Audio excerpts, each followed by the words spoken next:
am the Kaiju no Kami. Halloween month continues with a look at the first issue to the sequel series of Godzilla, Monsters and Protectors. All hail the king, baby. At the end of Monsters and Protectors, Cedric talked about how his friends, Mothra, and Godzilla saved the Earth from Biollante. It was revealed on the very last panel that the CEO of Lenovo, the totally not evil corporation that created Biollante, was working with the Zillions. Ooh, scary and totally unexpected. Seriously though, what does this mean for our child protectors? Let's find out. The characters and plot. Our protagonists from the last story return, while we are introduced to a couple of new ones. A year or so has passed and Cedric finds himself being cyberbullied by an internet troll named Dragon. Dragon constantly wants him to prove his connection to Godzilla, something Cedric is unable to do. Why did he talk about it in the first place? To get famous, obviously. Yeah, no. Sorry dude, I'm with Emily on this one. Anyway, a new kid from Okinawa comes to their school proclaiming to be a fan of Cedric's channel. She says that her family are always interested in those who share a connection to monsters. Wait a minute. She's from Okinawa. She's interested in people with monster connections? Well, duh! Obviously she's going to have something to do with King Caesar. Consider me intrigued. At the same time, we come to learn Dragon is actually a Zillion, probing for information as his commanders are trying to figure out if they could successfully conquer the planet. On one hand, I'm liking this Zillion because he is a lot of fun. On the other, I'm quite annoyed because the Zillions are supposed to be single-minded clones of each other who follow the orders of a computer AI and therefore should not be making sarcastic comments or getting angry over being teased by an internet celebrity. They also should not come in many shapes and sizes because of this. We'll see where this goes, however, I'm a bit tired of cartoony supervillains in my Godzilla comics. The monsters. Surprisingly, no monsters actually show up.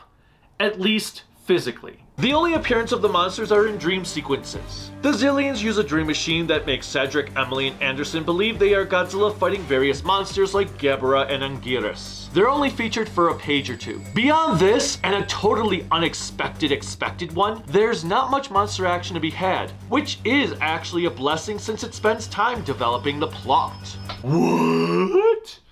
A plot? Character development? In a Godzilla story? No way! The artwork. I've grown accustomed to the style that Shuing and Delgado use in this series, as it didn't bother me like it did before. In fact, I actually kind of liked it here. At least every image of Godzilla was consistent with the last series compared to the recent Power Rangers crossover where Godzilla seemed to change in every panel. There is a really cool looking splash page that came off really awkward digitally, as I had no idea what I was looking at initially, especially since it was turned sideways and split apart. While I can't say there was an image that blew me away, I did like the expression used for the Zillion who is controlling Cedric on top of the scene when Cedric pulls out a Godzilla picture during his video. Seeing an army of Zillions with huge smiles on their faces was kind of creepy though. Yeah, that's not frightening at all.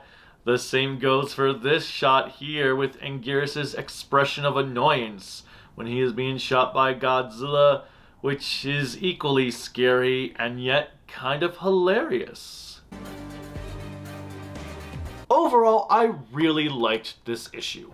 It could just be that I know what to expect from this series going forward, but it was also delightful to read.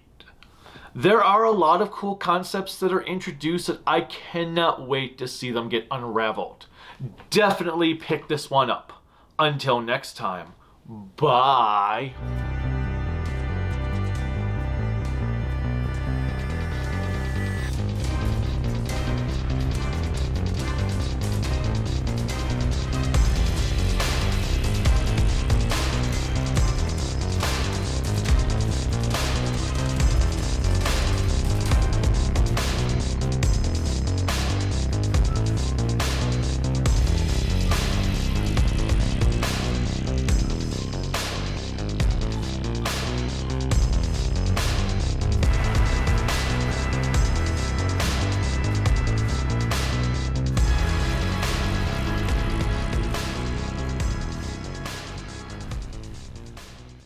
Hail to the king, baby.